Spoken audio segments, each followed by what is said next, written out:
Que el Señor les bendiga a cada uno de ustedes el día de hoy. Quiero dar gracias a Dios por un año más de vida, un año más de salud. Ya está terminando el 2025 y mucha gente anda comprando regalos, anda, ¿cierto?, haciendo sus quehaceres, pero nosotros tenemos que seguir avanzando en la palabra, creciendo, madurando, y que este año 2026 sea un año próspero y bendecido para todos mis hermanos en cada una de sus congregaciones. El día de hoy quiero compartir un comentario que hizo, cierto, mi hermano Eduardo. Dios bendiga a mi hermano Eduardo para que el día de hoy pueda, cierto, entender un poquito más esta profundidad que tiene el libro de Juan. Recordemos nosotros que dentro de los libros del Nuevo Testamento, sinópticos son tres: Mateo, Marcos y Lucas. Sinópticos porque hablan casi de lo mismo, a excepción de algunos detalles. Pero el libro de Juan, que es el Evangelio de Juan, no es considerado como sinóptico porque el libro de Juan muestra otra revelación, muestra otra faceta, otra etapa de Cristo. Juan como el discípulo amado.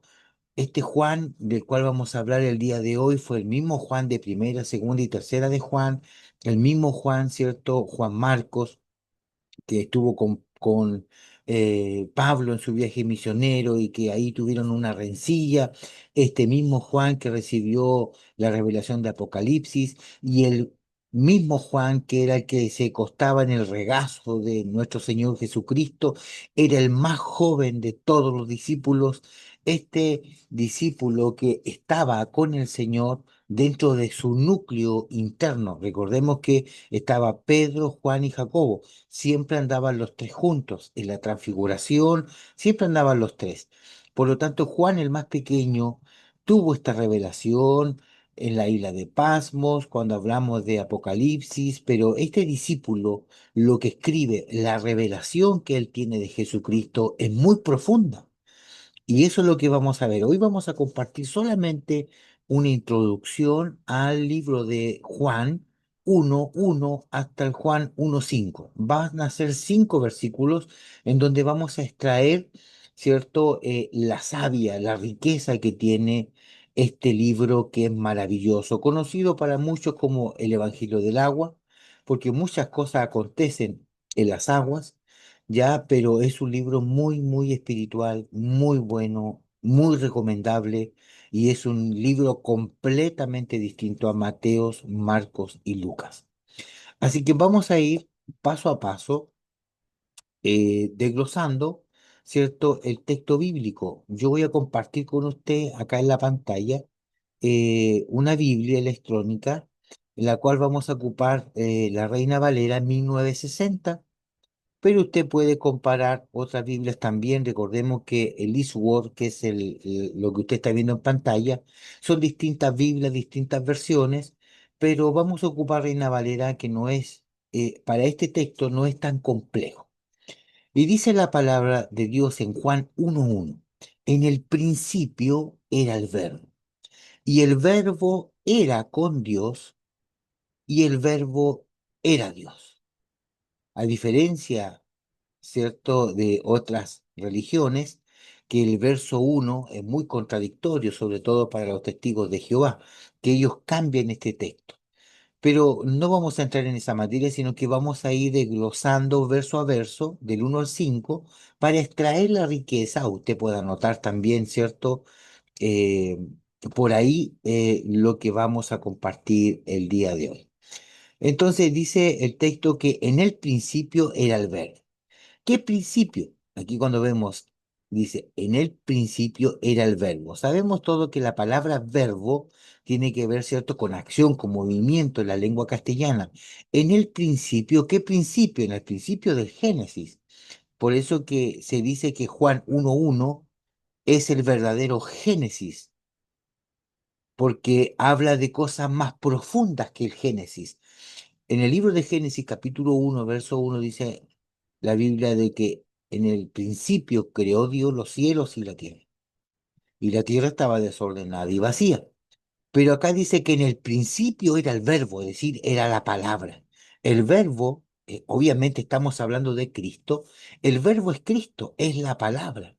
Pero esta palabra que vamos a ver a continuación tiene que ver, ¿cierto?, con eh, una palabra polisémica. Usted puede ir anotando, ¿cierto?, en su cuaderno algunos puntos, porque la palabra polisémica, que se ocupa mucho en figuras de dicción, la palabra polisémica es una palabra que sirve para múltiples situaciones o diferentes nombres, como por ejemplo, se le puede decir a la almendra, que es un fruto, ¿cierto? Pero también es un nombre. ¿Cómo te llamas tú? Almendra. Pero también es un fruto y es un color, es almendrado. Por lo tanto, la palabra almendra se puede ocupar como una palabra polisémica porque tiene más de dos, tres significados.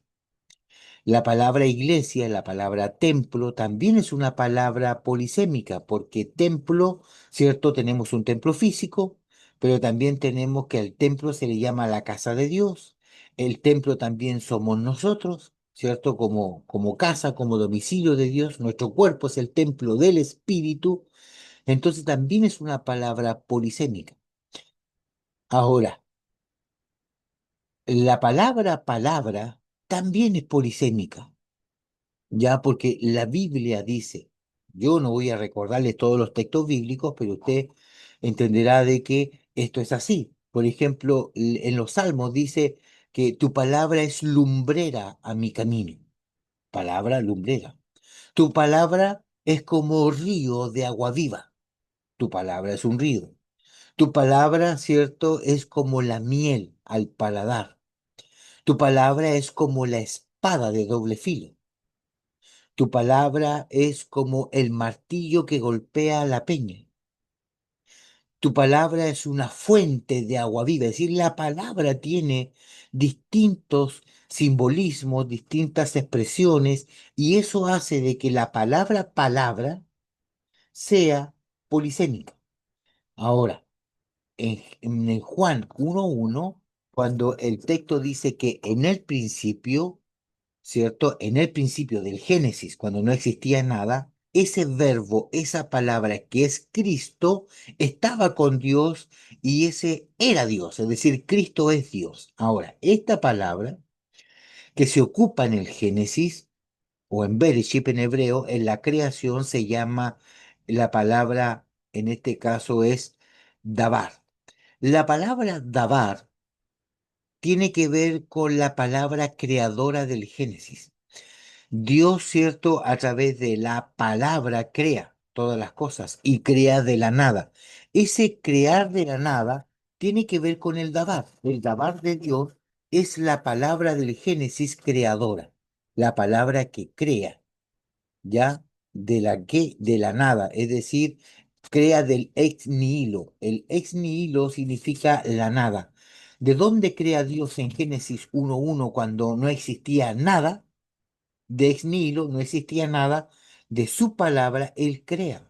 Recordemos que cuando se crea el cielo y la tierra, ya en el cielo existe una creación, hay una nueva Jerusalén, hay todo un trabajo arriba. Recordemos también que cuando Dios le dice a Moisés que tiene que construir el tabernáculo conforme al diseño que él vio en los cielos, cuando estaba en el monte, hay un diseño arriba que después se establece en la tierra. Tiene que hacerlo igual. En el cielo hay trompetas, aquí la tierra igual hay trompetas. En el cielo hay agua, hay rocas, aquí también. Entonces, no crea que la nada para Dios es nada o vacío. Para Dios la nada es algo. Por eso que Dios crea de la nada. Esa palabra creación de la nada es Dabar. Y aquí nosotros vamos a tomar algunas palabras que hemos aprendido y acuñado como hijos del Señor a través de los años. Por ejemplo, siempre hablamos de la palabra X palabra en griego o en hebreo, Antiguo y Nuevo Testamento. Entonces vamos a ocupar, ¿cierto?, esas herramientas para poder explicar cuatro tipos de palabras que encontramos en la Escritura. La primera palabra es la palabra dabar. Perdónenme que no estoy haciendo este video como los otros, que los cuales pongo un PowerPoint, ¿cierto? Y vamos armando la clase. Hoy lo quise hacer así más directo, ya para ir cambiando un poquito el sistema y el formato. La palabra dabar del Génesis, del hebreo, palabra, verbo, ¿cierto? Crear de la nada. Esa palabra dabar es Dios, es Cristo. Segundo, luego nosotros tenemos a través del transcurso de la escritura otra palabra que significa palabra, pero en arameo. Recordemos que la lengua natal, ¿cierto?, del pueblo hebreo era el hebreo, pero el hebreo medio arameizado, ¿ya? Es decir, el paleohebreo en el Antiguo Testamento para Abraham, Moisés, etcétera, pero más adelante tenemos el arameo que es parecido al griego. Entonces, la palabra palabra en arameo es menra. Repito, la palabra del Génesis, la palabra creadora es dabar en hebreo. Palabra en hebreo es dabar, que significa palabra creadora. Luego tenemos nosotros la segunda palabra que significa palabra, pero en arameo, que significa o tiene por nombre menra. La menra es una palabra poderosa y esto se asimila y se asemeja a la nube de gloria. La nube de gloria, la Shekinah, la nube que acompañaba a Moisés en el desierto, esa nube, la Shekinah, tenía tres elementos.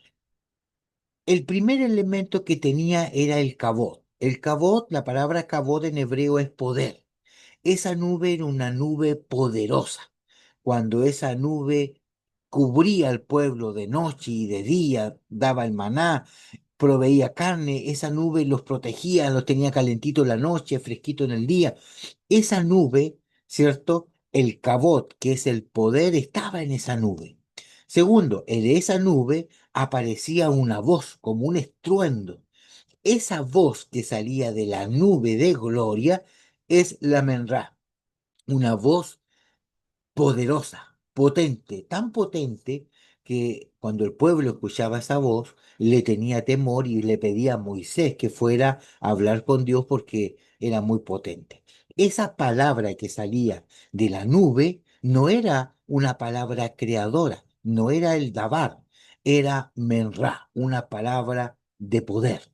Menra entonces significa palabra en arameo. Siempre estamos hablando del verbo, por eso yo estoy hablando de esto, porque Juan 1.1 dice que el verbo, que es palabra, el verbo es palabra, que es Cristo. Por eso estamos hablando de la palabra palabra. Tenemos cierto que en la nube de gloria tenemos el Kabod, el poder, la Menra, que es la palabra, y tenemos la Shekinah, que es la gloria. Esa nube era una nube gloriosa. Se le llama Shekinah conjunto o a la nube, a la presencia de Dios, pero en una nube de Dios, de poder. Luego tenemos otra palabra que significa palabra, ya llegando más al Nuevo Testamento, que es la palabra logos. La palabra logos es una palabra que usted la encuentra en el griego que significa palabra escrita. Toda palabra escrita es un logos. La Biblia que usted tiene es un logos. Todo lo que usted pueda ver en la escritura de Génesis a Apocalipsis es un logo. Logo es palabra. Ya, palabra escrita, palabra anunciada, pero es palabra. Y luego tenemos la cuarta palabra que significa palabra, que es el rema. ¿Qué es lo que hoy día nosotros estamos, cierto, en esta dispensación de tiempo, más acostumbrados a escuchar? El rema de Dios. ¿Qué es lo que es un rema? La palabra rema viene del latín, ya que significa o que designa dentro del pensamiento cristiano una palabra específica para una persona específica en un momento específico. Es decir, es la palabra de Dios que te habla en el momento. Por ejemplo, usted va a la iglesia y lleva un espíritu de suicidio, usted se quiere matar. Y usted va a decir, bueno, voy a ir a la iglesia a ver qué me dice el Señor, si no, me mato, estoy en depresión, etcétera. Usted va a la iglesia y el predicador o la predicadora que está en esa noche dice, y tú que tienes intenciones suicidas de tu vida, dice el Señor que esta noche le entregues tu carga y tu vida a Cristo. Y usted escucha esa palabra y dice, "Ah, Dios me habló". Aquí no estamos hablando de un instrumento, de un profeta que viene, no, Dios le habla a través de la palabra. A muchos de ustedes Dios les ha hablado y muchas veces ustedes han dicho, alguien le contó al pastor lo que yo estoy pasando viviendo. No, es el rema de Dios que se hace carne en tu vida, porque Dios conoce su necesidad. Y cuando hay un predicador, una predicadora que está alineado en el espíritu, que está en el tiempo de Dios, en el Cairo de Dios, y el hombre que se va a matar está en el cronos del hombre. Cronos es tiempo, el crono, el tiempo del hombre y el kairos es el tiempo de Dios. Cuando esos dos tiempos se unen, ocurren cosas maravillosas. Hay salvación, hay sanidad, etcétera. Por lo tanto, estas cuatro palabras que significan palabra, Dabar, palabra creadora, en el Génesis. Menra, palabra de poder, la Shekinah, la nube de gloria. Logos, toda palabra escrita. Y rema, toda palabra, ¿cierto? Que es para una persona específica, en un tiempo específico, ¿cierto? Y en una situación específica. Muy bien, aquí solamente estamos en Juan 1, verso 1. En el principio era el verbo y el verbo era con Dios y el verbo era Dios. Este verbo es Jesucristo. Muy bien, ahora vamos a pasar al verso número 2. Vamos a ir entonces, ¿cierto?, a compartir el verso número 2. Y en el verso número 2 dice el texto lo siguiente. Este era, ¿quién era este? El verbo, Dios, la palabra. Este era en el principio, ¿cierto?, con Dios. Eso es lo que dice el texto. Este era en el principio con Dios. ¿En qué principio? En el Génesis, en el principio de todo, en el principio de la creación del mundo, del tiempo y del espacio. Recuerde que en Génesis 1:1 dice, en el comienzo o en el principio creó Dios los cielos, espacio, y la tierra, materia. Y el tiempo. En el principio, tiempo, porque el tiempo no existía, porque había solamente eternidad. En el principio, tiempo, creó Dios el cielo, el espacio y la tierra, la materia, que son los tres elementos que nosotros hoy día estamos trabajando, lo que es física, ¿cierto? Aquellos que estudian la materia, etcétera, todo está creado de forma física, en tiempo, espacio y materia. Entonces, en el comienzo de todo eso, Dios creó.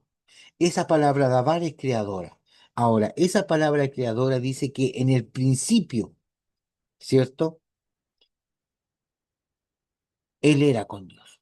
Es decir, si Jesucristo, que es la palabra, es el verbo, estaba con Dios en el principio, antes que se encarne en María, a eso se le llama la preexistencia.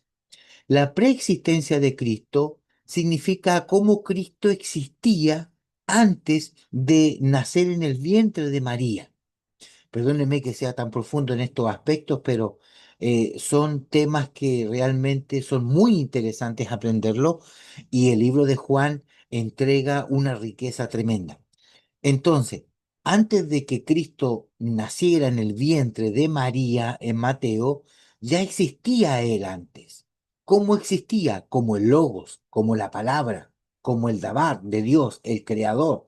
Entonces, Cristo ya existía. Esta existencia de Cristo no material se le llama la preexistencia. Es decir, Él existía antes que existiese. ¿Cómo existía? De diferentes formas. Existía como la voz, el verbo, la palabra en el Génesis. Luego, más adelante, nosotros vamos a ver que Cristo puede ser visto en el Antiguo Testamento como el ángel de Jehová. Puede ser visto Cristo como una cristofanía, ¿cierto? O una angelofanía, pero es cristofanía, ¿cierto? Se ve a Cristo como, en este caso, la nube de gloria.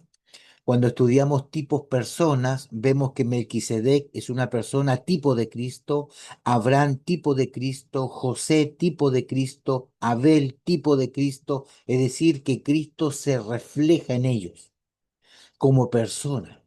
También tenemos, ¿cierto?, a Cristo, en este caso, como fiesta. Las 7 fiestas judías son un tipo, sombra y figura de Cristo. Cristo es el Cordero Pascual, la primera fiesta. Cristo es la primicia de los que resucitaron. La fiesta es la primicia de los judíos. Cristo es el pan verdadero que descendió del cielo, un pan sin levadura. Cristo. Y ahí tenemos ya 3 fiestas. Luego tenemos Shavuot o Pentecostés o las fiestas de la semana. Cristo en nuestra fiesta, en Pentecostés, Él trajo avivamiento, Él trajo salvación, etcétera. Y si usted revisa las 7 fiestas judías que están en el libro de Levíticos, se va a encontrar que Cristo está ahí. Cristo está en las 5 ofrendas levíticas. Las ofrendas levíticas son 5, no hay más. Y Cristo representa cada una de esas ofrendas, tanto la de olor fragante como la de olor no fragante. Cristo también es el maná. Jesucristo dijo, eh, en el libro de Juan, en el mismo libro de Juan que estamos viendo más adelante, dice, yo soy el verdadero pan del cielo, no como vuestros padres que comieron en el desierto el maná y murieron. El que come de este pan tiene vida eterna, porque yo soy el verdadero pan que descendió el maná del cielo. Por lo tanto, tenemos cómo Cristo se ve y se refleja en el Antiguo Testamento antes que se encarne o antes que nazca en María. Perdone que hable así, pero en teología se habla de encarnación, así se llama el término. Por lo tanto, la encarnación de Cristo, antes que Él se encarne, ya existe de una forma preexistente como tipo, sombra y figura. Esas tipos, sombra y figura son figuras de dicción que usted tiene que ir estudiando y aprendiendo para ver a Cristo en el Antiguo Testamento. Luego Cristo se ve en el tabernáculo. El tabernáculo que edifica Moisés, el Mishkan en el desierto, es un tipo de Cristo. Cristo es el pan, los 12 panes, Cristo es el candelabro, es la luz del mundo, Cristo es el arca, en donde están los llamados, los ministerios, etcétera. Es decir, todo es Cristo en el Antiguo Testamento. El problema es que los hermanos no lo ven porque no se le enseña de esta forma. Por eso es que este material es tan valioso para usted que ama la palabra, aprenda, madure, crezca, una palabra que edifica su vida. El arca es un tipo de Cristo, el arca de Noé. Entonces, podemos ver cómo Cristo está en el principio. Por eso que dice el verso 2, este era en el principio con Dios.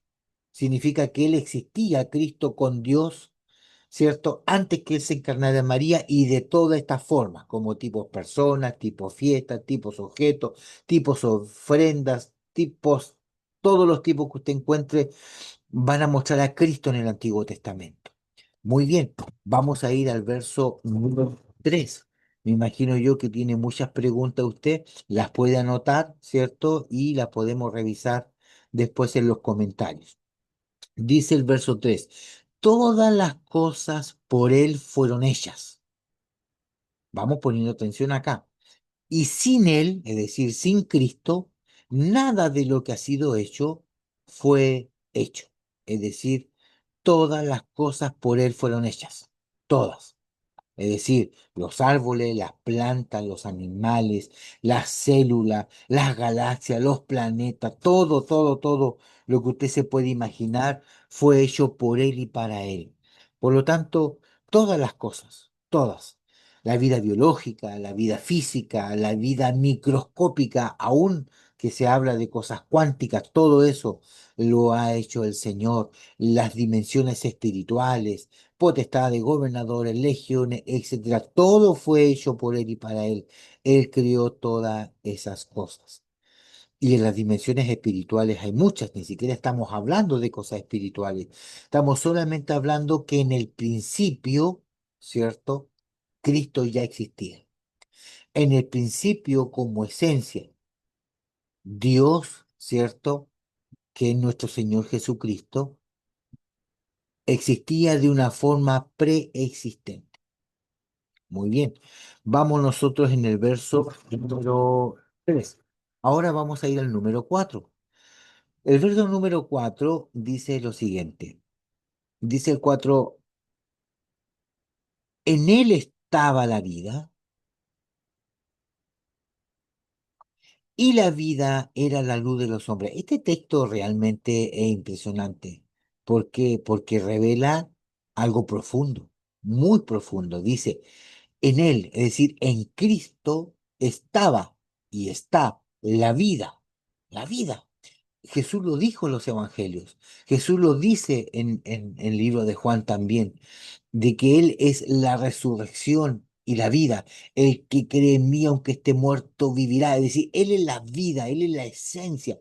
Y no puedo olvidarme cuando yo leo este texto de la famosa, la viuda de Naín.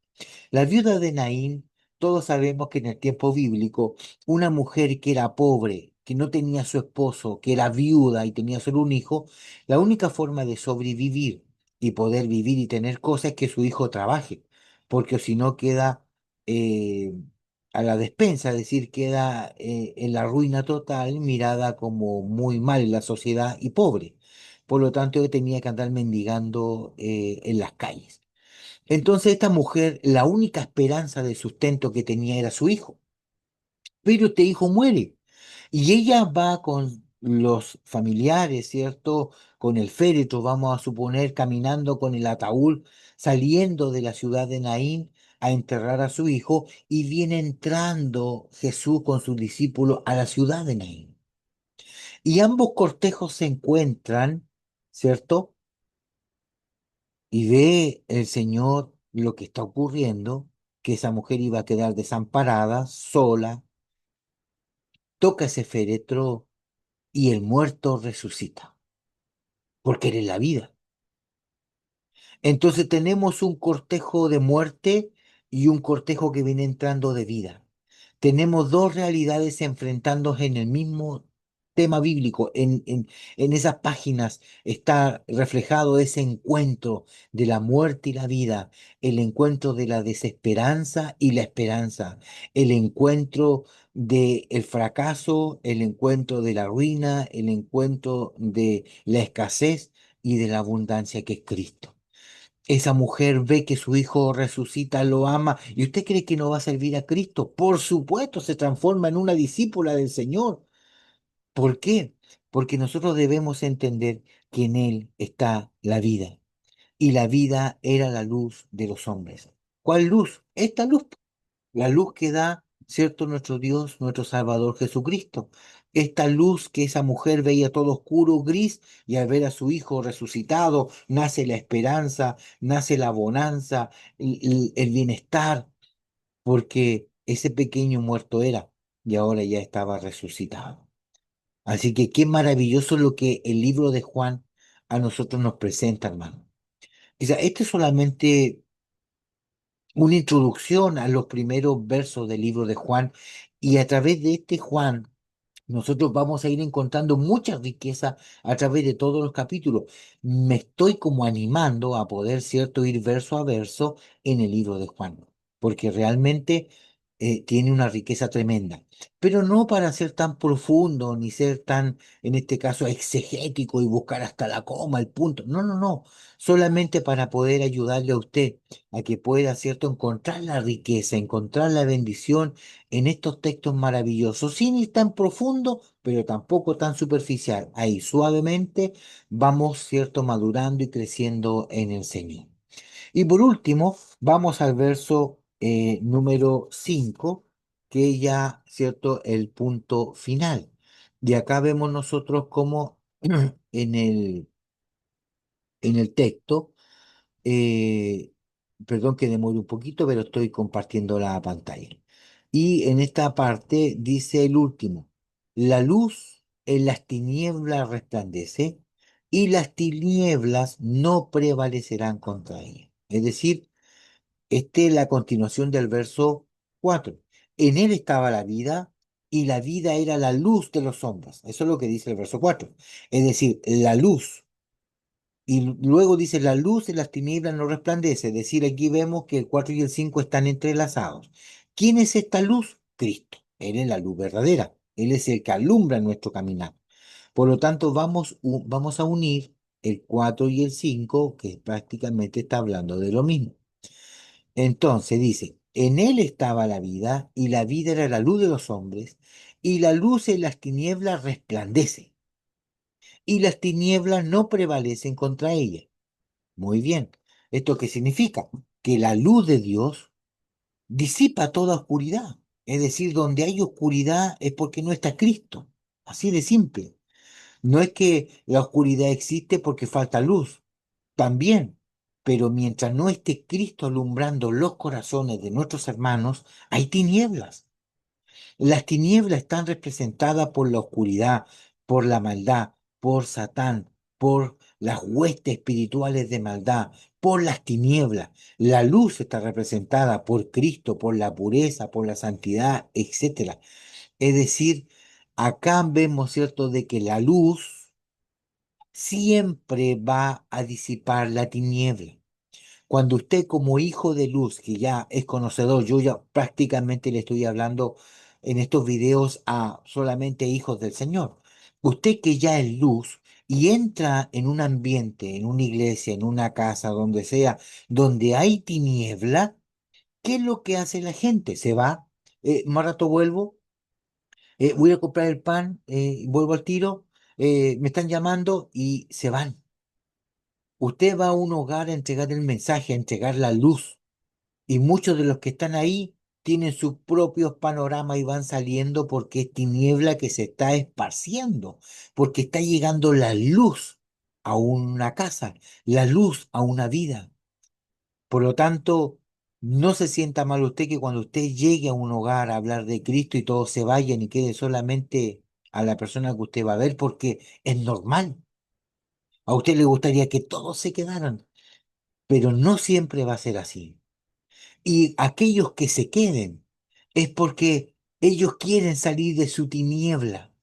Y Dios lo va a usar a usted, mi hermano, y me va a usar a mí para poder hablarle a ese hermano y a esa hermana de esta luz maravillosa que nos sacó de la oscuridad, de la depresión, de la tiniebla, de la muerte, del suicidio, de la pobreza, de la desesperanza. Porque Cristo, que es nuestra luz, Cristo, que es nuestro caminar, es el que nos guía, el que nos da la esperanza cada día. Porque a través de esta luz tenemos la fe. Y fe es creer, ¿cierto?, en lo que no veo, pero yo creo que va a llegar. Así que yo no quiero extenderme mucho con este tema, eh, porque realmente encuentro que es algo sencillo, algo básico que estamos viendo en el libro de Juan, en el cual usted puede, ¿cierto?, encontrar esta riqueza.